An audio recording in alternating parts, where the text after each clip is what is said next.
If I had it my way, babies wouldn't take bottles.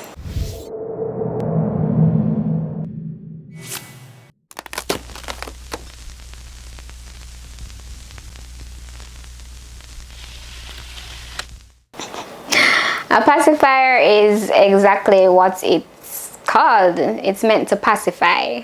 And pacifier basically means that you're shutting somebody up.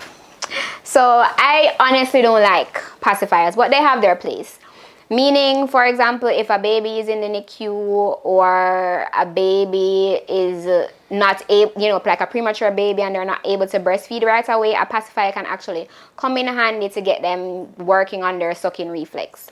This is the pacifier, the shape pacifier that I recommend. You notice it's straight, it doesn't have any orthodontic shape, no flat, no nothing. And on this side you can actually see what's happening with the baby's mouth because it's clear. So this is the ideal pacifier shape that I recommend.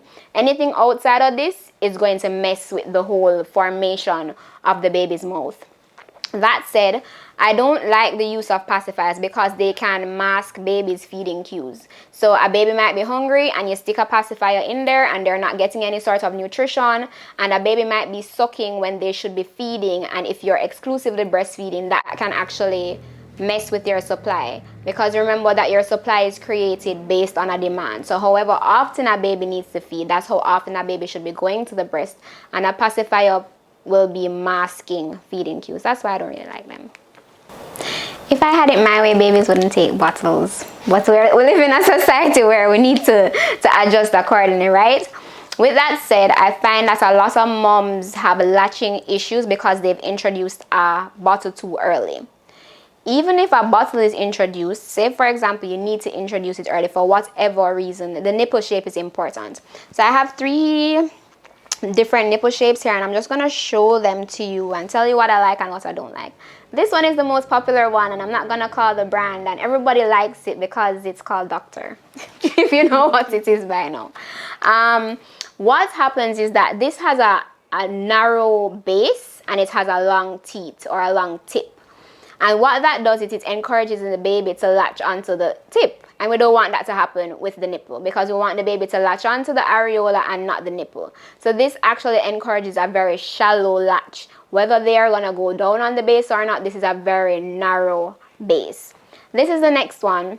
This has a wider base, but it still has a long tip.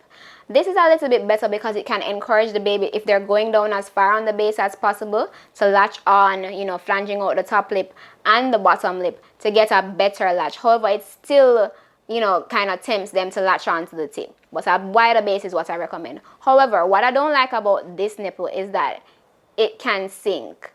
So even if baby is latched on, it's less likely that they'll have that optimal flange out lip because of this sinking. So you need to keep that in mind in terms of the material of the nipple. The most ideal nipple shape that I like is this one because it's gradual. There is no long tip and the base comes down. So when they go to latch, the mouth automatically wants to flange out because there's not a bigger or wider or narrower base. It gives them gives them an easier way in which they can latch. So this is the nipple that I prefer.